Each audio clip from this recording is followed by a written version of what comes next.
종교에는 복음이 없습니다. 종교에는 복음이 없기 때문에 생명이 없습니다. 제가 말하는 종교는 생명이 없는 신앙생활을 말하는 것입니다. 종교는 나에게 빛이 되라고 말합니다. 네가 선해져라. 네가 거룩해져라. 이거는 종교입니다. 불가능합니다.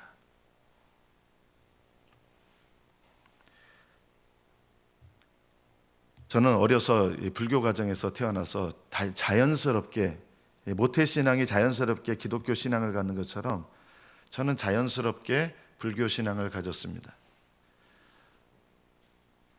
불교를 믿으시는 분들의 가장 큰 목표는 이것이죠. 부처가 되는 것이죠.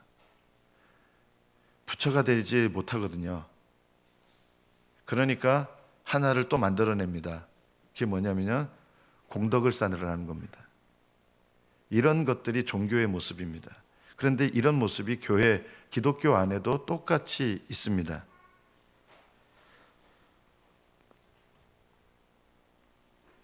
우리는 거룩해질 수가 있을까요?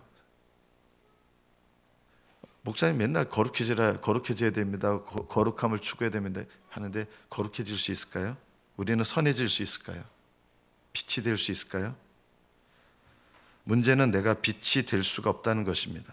선한 자도 될 수가 없습니다. 종교는 사실은요, 우리에게 큰 부담감은 지워주지만 진실한 것을 우리에게 알려주지 않습니다. 부처가 되라 해서 부처가 된 사람 한 번도 못 봤습니다. 그럼 부처님은 부처님이 됐느냐? 정직하게 말한다면요, 부처님도 부처님이 되지 못하셨습니다. 내 힘으로 열심히 사는 것은 종교입니다. 하나님을 의지하여 사는 것이 신앙입니다. 세례 요한은 여자들이 낳은 자 중에 가장 뛰어난 사람이라고 성경이 말씀합니다. 사람 몸에서 태어난 사람 중에 세례 요한이 제일 뛰어나다. 그러나 세례 요한이 자기 자신에 대해서 이렇게 얘기했습니다. 나는 빛이 아니요 이 빛에 대하여 증거하러 온 사람이다. 세례 요한은 가장 뛰어난 사람이었지만 빛이 아닙니다.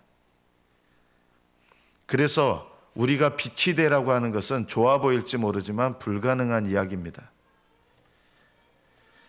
예수님께서 우리에게 세상의 소금이 되라고 하신 적이 없습니다. 여러분에게 세상의 빛이 되라고 하신 적이 없으십니다. 왜냐하면 안 돼요. 어떻게 소금이 되고 우리가 빛이 됩니까? 주님께서 우리를 소금으로 만드시고 주님께서 우리를 빛으로 만드셔서 세상 안에 두시는 거지, 우리가 스스로 변해서 소금이 되고 우리가 스스로 빛이 돼서 세상 안에서 빛된 삶을 살고, 아닙니다. 그거 안 됩니다. 불가능한 일입니다. 성경 말씀인 것 같지만 성경 말씀이 아닌 것.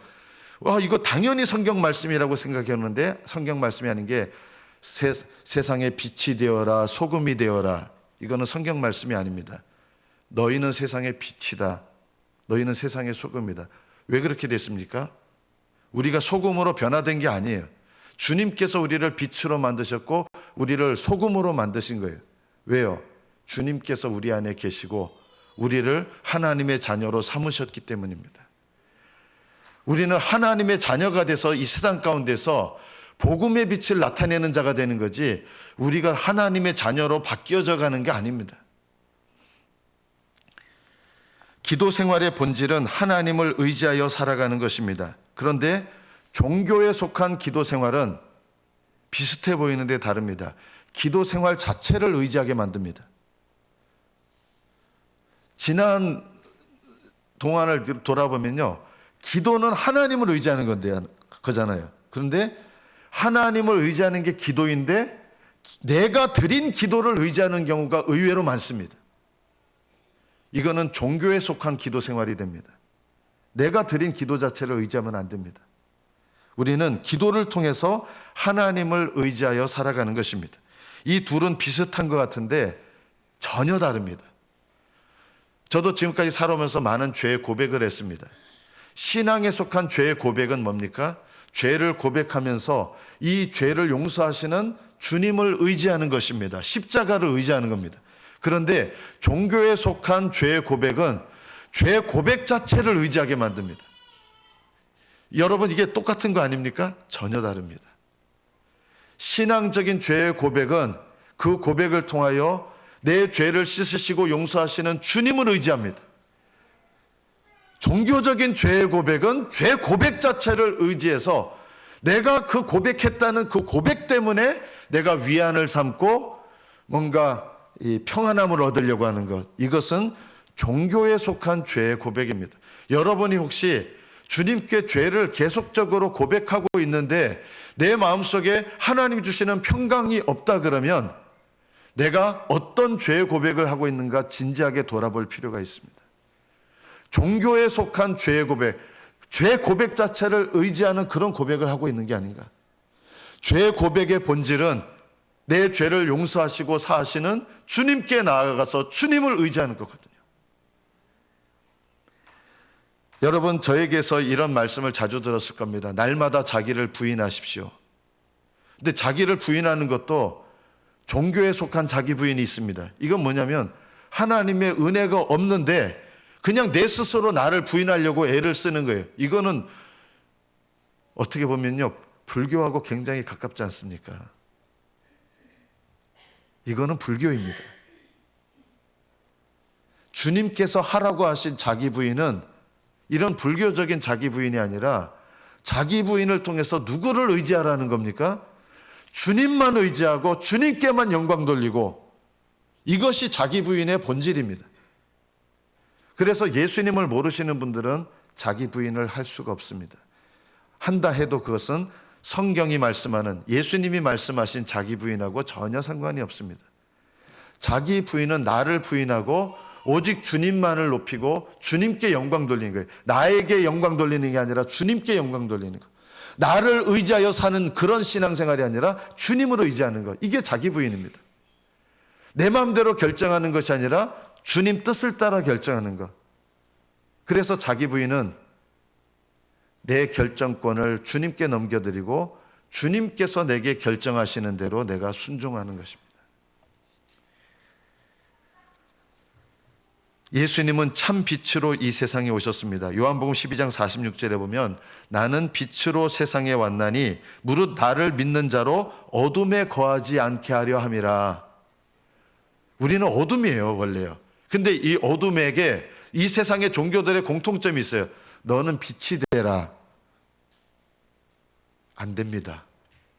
어둠은요, 빛으로 안 바뀝니다. 그런데 이 어둠이 어떻게 해야 빛이 됩니까? 참 빛으로 오신 예수님을 만나야 빛이 됩니다. 너희가 세상의 빛이라는 말은 너희가 변화돼서 빛이 되라 이 뜻이 아니라 세상에 참 빛으로 오신 예수님을 만나면 그 예수님을 만난 사람이 빛이 되고, 빛이 되게 한 그 사람이 예수님과 올바른 관계를 맺으면서 이 세상에서 사는 것이 빛이신 주님을 드러내는 믿음의 삶을 사는 거예요. 억지로 사는 게 아니라요, 빛 대신 주님을 바라보고 살면 주님께서 나를 빛으로 삼으셔서 빛된 삶을 살게 하시는 거예요. 예수님은 나를 거듭나게 하셔서 내 인생에 생명을 주시는 참 빛입니다. 이런 빛은 없습니다. 저는 불교 집안에서 태어나서 저는 어려서부터 법당에서 제일 오래된 기억도 법당에 있었던 기억이에요. 저희 어머니가 일주일에 한 서너 번 가셔서 법당에서 한 2시간 기도하셨거든요. 한번 가시면. 저희 어머니는 기독교식 기도는 아니지만 법당에서 기도를 많이 하셨어요. 굉장히 익숙하고 친밀했습니다. 그러나 예수님을 만나게 되면서 깨닫게 된 게 있습니다. 부처님은 죄인인 나에게 전혀 참빛이 아니셨다는 것입니다. 부처님은 존경할 만한 분입니다. 부처님을 석가모니를 무슨 마귀처럼 이렇게 생각하지는 마십시오. 그러나 부처님은 나에게, 죄인인 나에게 참빛이 아니십니다. 내 죄의 어둠을 해결해 주실 수가 없으십니다. 전혀 해결 못합니다. 부처님이 할 수 있는 얘기는 이거예요. 네 스스로 문제를 해결해라. 안 됩니다. 해결 안 됩니다. 어둠 가운데 있는 내 인생, 내 스스로 해결이 안 됩니다. 내 인생을 내가 바꾸려 해도 그거는 종교입니다. 주님은 나에게 참빛으로 오셔서 내가 그리스도 안에서 빛이 되게 하셨습니다. 원래 어둠인데. 참빛이신 예수님을 만나지 않으면 어둠이 빛으로 될 수가 없습니다. 구원의 진리를 모르시는 분들은 이렇게 얘기를 합니다. 죄를 남들보다 덜 지으면 구원받을 겁니다. 여러분들 중에도 그런 생각이 있으신 분들이 있을 거예요. 착하게 살면, 최선을 다해서 살면 구원받을 것입니다. 이것은 좋은 말이지만 정직한 말은 아닙니다. 착한 일을 남들보다 더 많이 하면 구원을 얻을 것입니다. 그렇지 않습니다. 실상은 이렇습니다. 예수님의 십자가 죽음의 공로가 없다면, 예수님의 부활의 능력이 없다면 우리는 여전히 사망 가운데 있고 우리는 여전히 어둠입니다. 아무리 착한 일을 많이 해도 어둠입니다. 아무리 올바르게 살려고 해도 어둠입니다. 이 어둠인 내 인생이 바뀌어질 수가 없습니다. 여러분이 아무리 훌륭한 일을 한다 하더라도 예수님을 올바르게 믿는 믿음이 없다면 그 훌륭한 일들이 여러분의 어둠의 인생을 바꿀 수가 없습니다. 저는 예전에 법정 스님 유명한 책 있잖아요. 무소유. 무소유로 사는 것 좋은 일입니다. 그러나 무소유로 산다고 해서 100% 무소유로 산다고 해서 지옥에 갈 인생이 천국에 가는 것 아닙니다. 이것이 실상입니다. 해탈하는 거 좋습니다. 해탈해봤자 지옥에 갑니다. 제가 정직한 얘기를 하는 거예요. 해탈해봤자 지옥에 갑니다. 죽는 날까지 남을 위하여 살아도, 공덕을 쌓아도 어둠 가운데 있는 인생이 천국으로 가는 인생으로 변화될 수가 없습니다. 우리는 이제 교회 다니잖아요. 교회 다니는 거 중요하죠. 저는 교회를 다니지 않아도 구원받을 수 있다고 말씀하시는 분들 저는 반대합니다. 그런 일은 일어나지 않습니다. 그러나 반대로 교회를 다니면 구원을 받는다라는 말도 믿지 않습니다. 교회를 다니는 것은 왜 중요한지 아십니까? 교회를 다니는 것은 천국의 입구로 안내하는 길까지 가는 거예요. 그런데 교회를 다니면 천국에 들어가는 입구로 안내를 하는데 들어가지 않으면 소용이 없는 거예요. 아무리 입구를 안내해도 그 안으로 들어가지 못하면 입구까지 간 사람이나 멀리 있는 사람이나 천국에 못 들어간 것은 매 한 가지입니다. 교회 다니는 것은 필요하지만 입구에서 안으로 들어가게 하는 것은 무엇입니까? 교회 다니는 게 아니에요. 여러분 11조 생활 필요해요. 그게 아니에요. 그럼 천국 안으로, 문을 지나 천국 안으로 들어가게 하는 것은 뭡니까? 믿음인데 어떤 믿음입니까? 바른 믿음이에요. 바른 믿음. 예수님 의지하는 믿음이에요. 예수님을 영접하려면 예수님이 누구신지 믿으셔야 됩니다. 성경적으로. 예수님을 영접하려면 예수님께서 나를 위하여 죽으시고 나를 위하여 부활하신 거 믿으셔야 됩니다. 그러나 이것이 예수님을 영접하는 것은 아닙니다. 예수님이 누구신지, 예수님이 나를 위하여 무슨 일을 하셨는지 믿는다고 해서 예수님을 영접한 게 아니에요. 예수님을 영접한다는 것은 그 예수님을, 나를 위하여 죽으시고 나를 위하여 부활하신 그 예수님을 내 인생 가운데 주인으로, 주님으로 모셔드리는 것, 이것이 예수님을 영접하는 것입니다. 그래서 교회에 다녀서 입구까지 와 있는데 그 문 안으로 왜 못 들어가느냐? 예수님을 영접하지 않은 거예요. 교회는 다녔는데. 예수님을 영접한다는 것은 내 인생의 주인이 바뀌는 거예요. 정말 여러분이 내 인생의 주인으로 예수님을 모셨다면 여러분은 예수님을 따라 살 것입니다.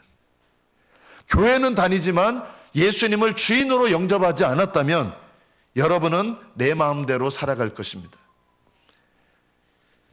예수님은 각 사람에게 빛으로 오셨는데 오늘 이 말씀 보십시오. 각 사람에게 빛으로 오셨어요.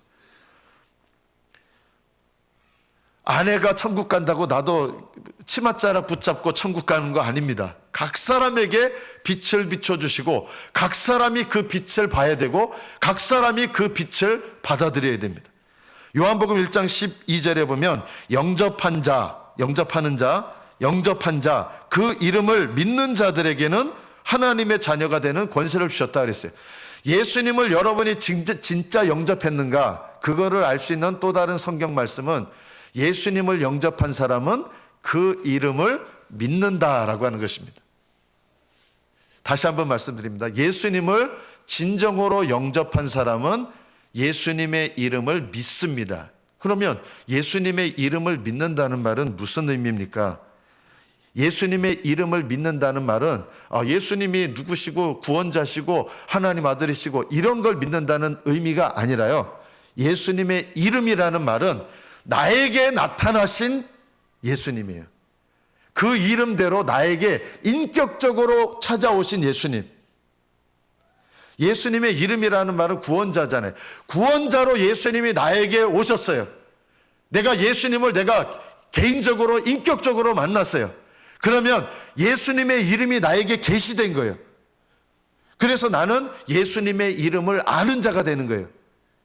예수님을 영접한 사람은요, 예수님의 이름을 믿는다는 거예요. 이건 또 무슨 말이에요? 믿는다는 말은 한 번 믿는 걸로 끝나는 게 아니라 인격적으로 예수님을 모셔드린 사람은 계속해서 예수님을 인격적으로 모시고 살아간다는 거예요.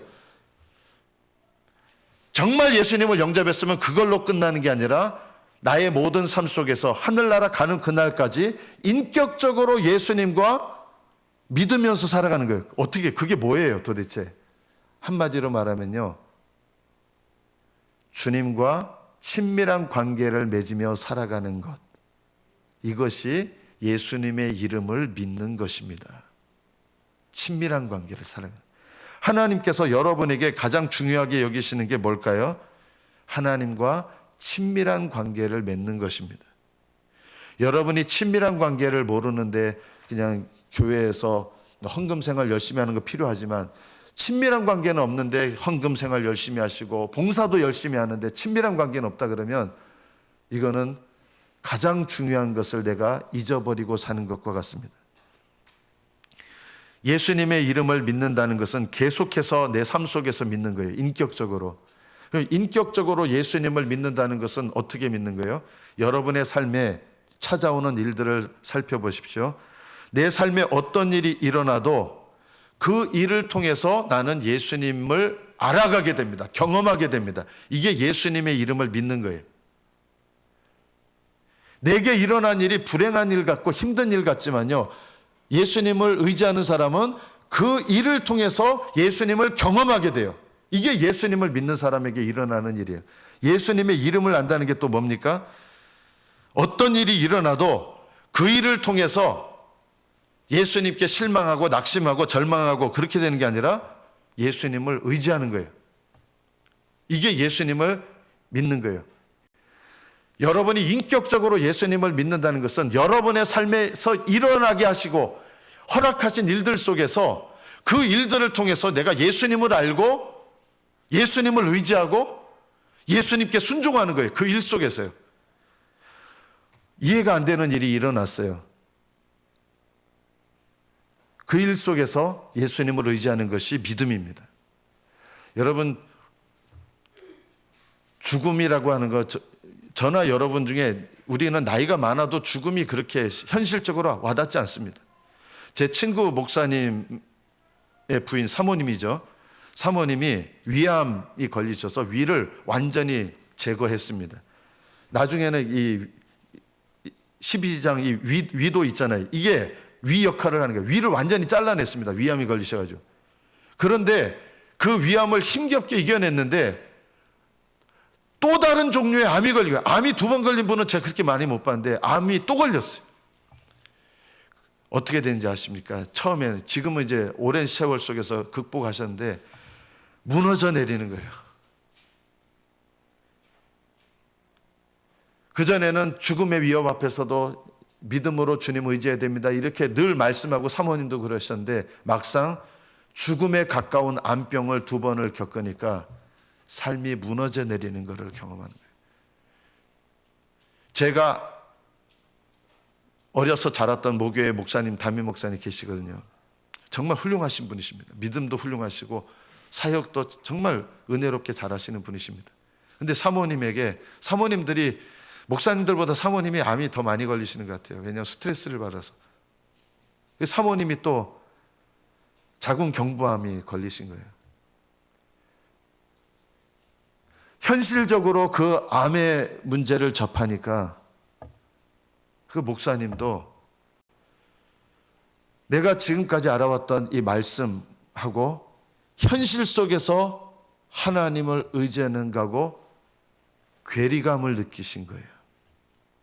그전에는 아는 말씀을 인해서 내가 하나님을 의지하고 어떤 일이 일어나도 나 하나님을 의지한다 이렇게 생각했는데 막상 사랑하는 아내에게 정말 위중한 암이 찾아온 것을 경험하면서 그 일 속에서 그전에는 이성적으로 지식적으로 하나님을 섬기고 의지하던 믿음에서 막상 내 힘으로 감당하기 어려운 일을 겪으니까 그전의 믿음으로는 이 어려운 일을 감당해낼 수가 없는 거예요. 무너져 내린 거예요.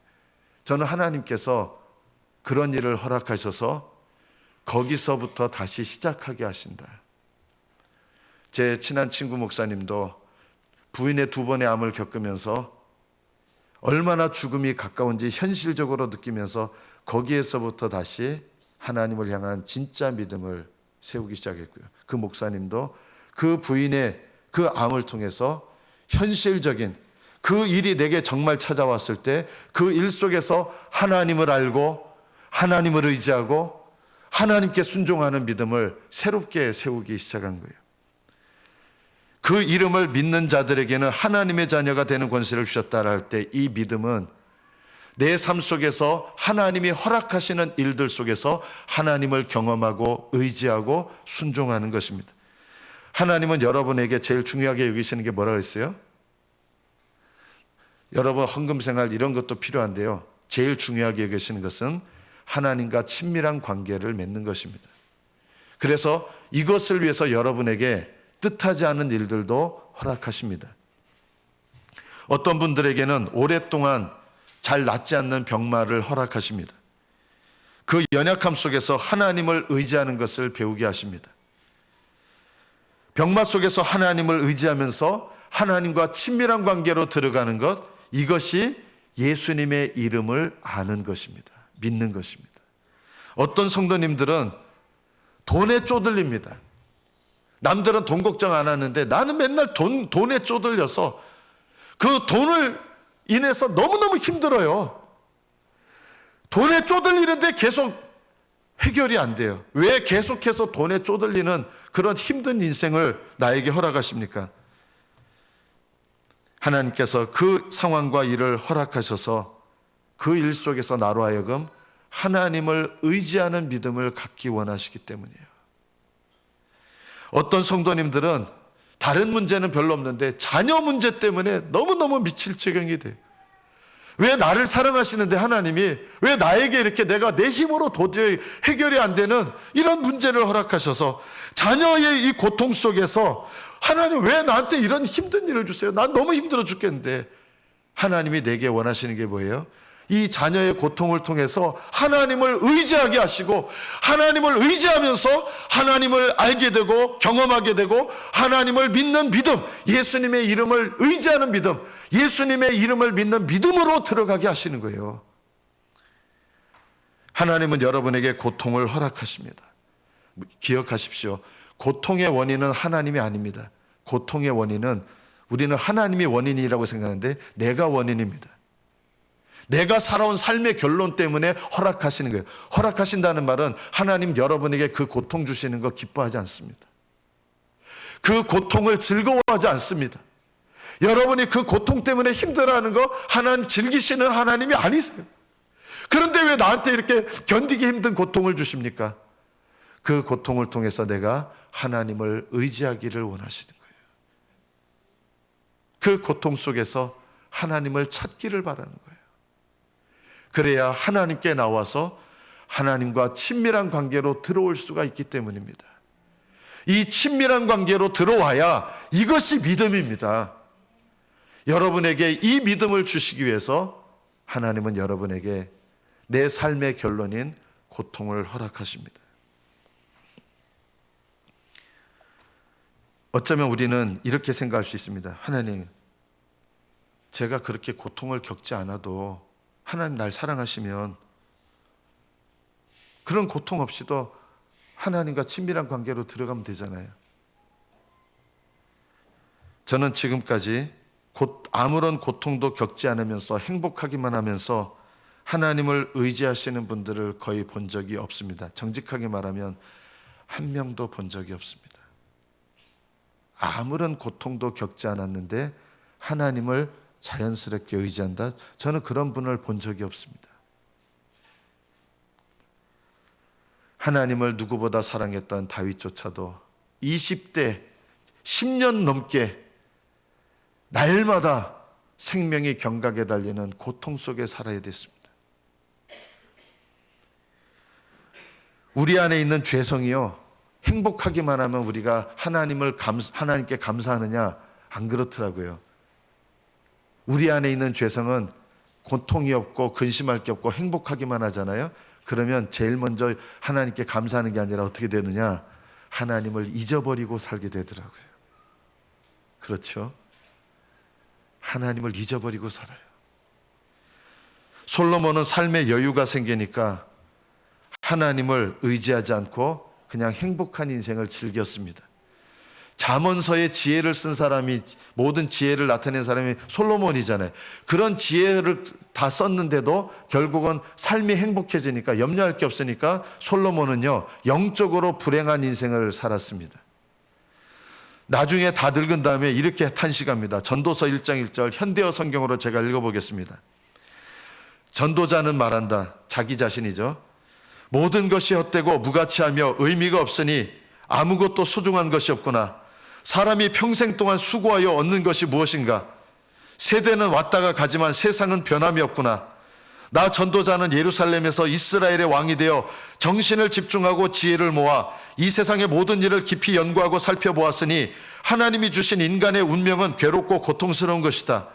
내가 세상에서 되어지는 모든 일을 보니 다 허무하며 바람을 잡으려는 것 같다.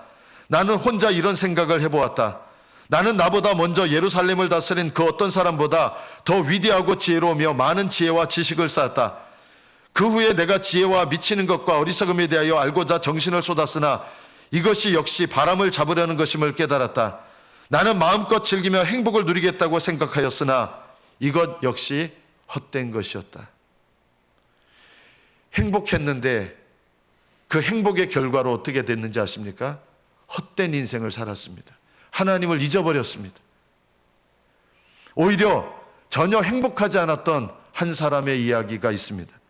여러분께 한번 말씀드린 적이 있습니다. 송명희 시인입니다. 누가 보아도 행복할 조건이 하나도 없는 장애인입니다. 뇌성마비로 그분 동영상 보시면 말하는 것도 못하고요, 입도 이렇게 말도 못합니다. 뭘 쓰려고 그래도 글씨도 한 글자도 제대로 쓸 수가 없습니다. 입에다가 펜 같은 걸 물고 힘겹게 타자기를 하나 치고 하나님께 올려드리고 싶은 시가 있는데 그 시를 쓰고 싶은데 쓸 수가 없어요. 그 입을 비틀어가면서 한자 치고. 그러나 그분의 시는 이런 시를 썼습니다. 나 가진 재물 없으나 나 남이 가진 지식 없으나 나 남에게 있는 건강 있지 않으나 나 남이 없는 것 있으니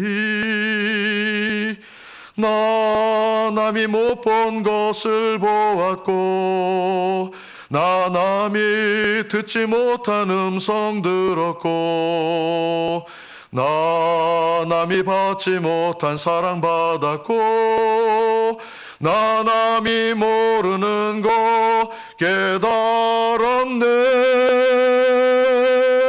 공평하신 하나님이 나 남이 가진 건 나 없지만 공평하신 하나님이 나 남이 없는 거 갖게 하셨네. 하나님은 공평하시지 않습니다. 얼마든지 원망할 수 있었던 이 송명희 시인은 하나님은 공평하십니다. 나는 남이 가지고 있는 재물, 지식, 건강 아무것도 없지만 하나님은 나에게 남이 보지 못한 것 듣게 하셨고 갖지 못한 것 소유하게 하셨습니다. 하나님은 공평하십니다. 주님의 빛을 보고 그 이름을 믿는 자들의 삶의 태도가 무엇인지 아십니까? 감사함입니다. 감사한 일들이 있어서 감사하는 것은 누구나 할 수 있는 거고 그건 믿음이 아닙니다. 믿음은요, 하나님이 내게 허락하신 힘겨운 일들 속에서 감사하는 것, 하나님이 내게 허락하신 그 고통 속에서 감사하는 것, 하나님이 내게 허락하신 계속해서 해결되지 않는, 계속 내 삶을 짓누르고 나를 힘겹게 하는 그 어려움 속에서 하나님께 감사하는 것, 이것이 믿음입니다. 또 믿음은 무엇인지 아십니까? 그 하나님께 감사하면서 하나님을 의지함으로 나가는 것, 이게 기도 생활이죠. 이게 기도의 본질입니다. 그냥 기도 시간을 내가 15분 했다, 20분 했다, 이걸로 그 기도 시간을 스스로 의지하는 게 기도 생활의 본질이 아니라 하나님께 감사하는 마음으로 하나님께 의지하여 나가는 것. 빌립보서 4장 6절에 아무것도 염려하지 말고 다만 모든 일에 기도와 간구로 너희 구할 것을 감사함으로 하나님께 아뢰라. 감사함으로 아뢰라. 감사한 마음 가운데서 하나님께 아뢰는 기도 생활하는 거예요. 그리하면 모든 지각에 뛰어난 하나님의 평강이 그리스도 예수 안에서 너희 마음과 생각을 지키시리라. 예수님의 이름을 믿는다는 것은요, 여러분에게 허락하신 그 고통 속에서 감사함을 잃어버리지 않는 것입니다.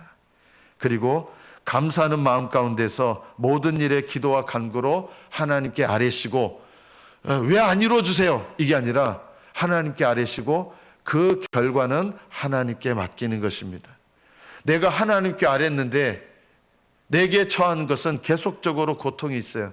그러면요, 하나님께서 내게 이 고통을 더 계속해서 허락하시는구나. 그 고통 속에서 하나님께 감사하고 하나님께 의지하는 것, 포기하지 않고 계속 의지하는 것, 이것이 바로 예수님의 이름을 믿는 것입니다.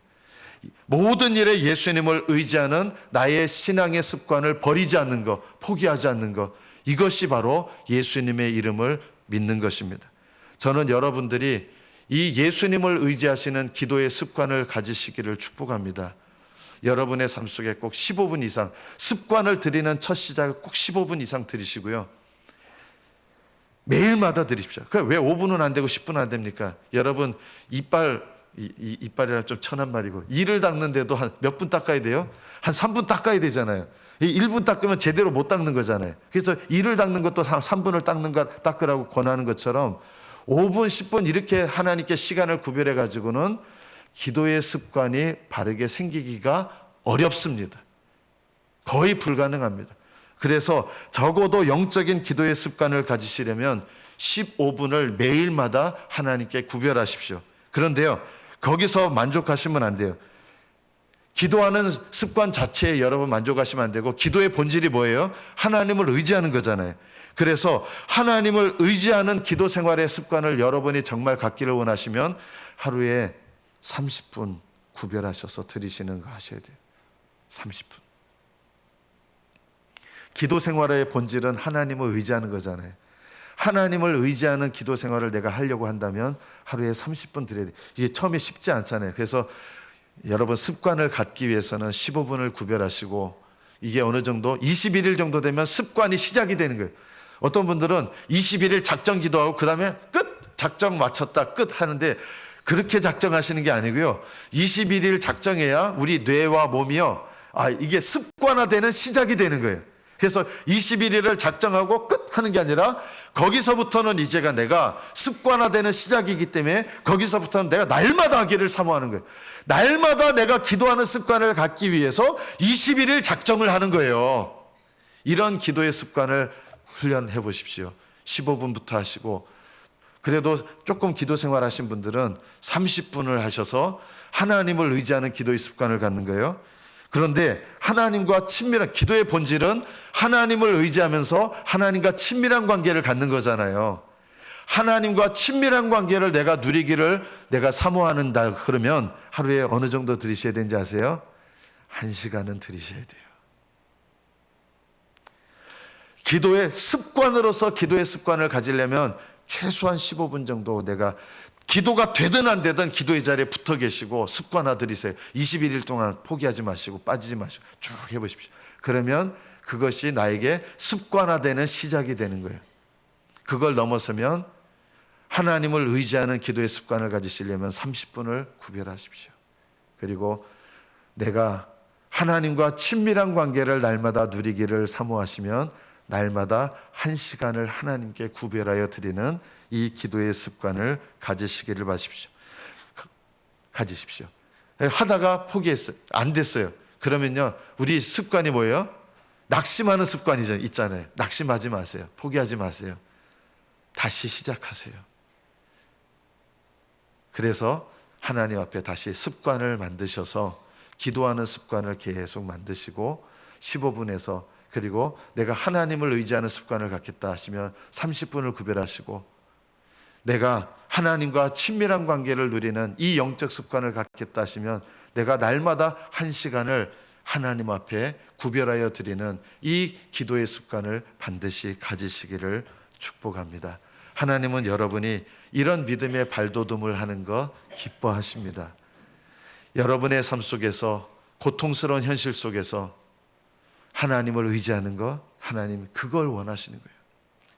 저는 우리 교회 담임 목사로서 성도님들이 예전에 이렇게 떠나가실 때 우리 목사님은 아무렇지도 않으신 것 같아요.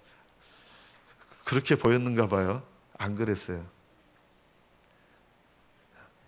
공황 상태가 왔습니다. 제가요. 목사님이 이런 말 하면 좀 이상할지 모르지만 나도 정신과 가서 좀 정신과 약을 먹어야 되나, 너무 마음이 고통스럽고 힘들어서 정신과 약, 지금 생각하면 가도 되겠다 생각이 들어요. 몸살 걸리면 몸살 약을 먹는 것처럼 내가 정신적으로 견디기 힘들면 정신과 가세요. 이상한 거 아니에요. 몸이 아픈 거하고 정신이 아픈 거하고 비슷한 거예요. 너무 내가 견디기 힘들면요, 정신과, 목사님은 정신과 가면 돼야 안 돼요? 갈 수 있어요. 이상하게 여기지 마세요.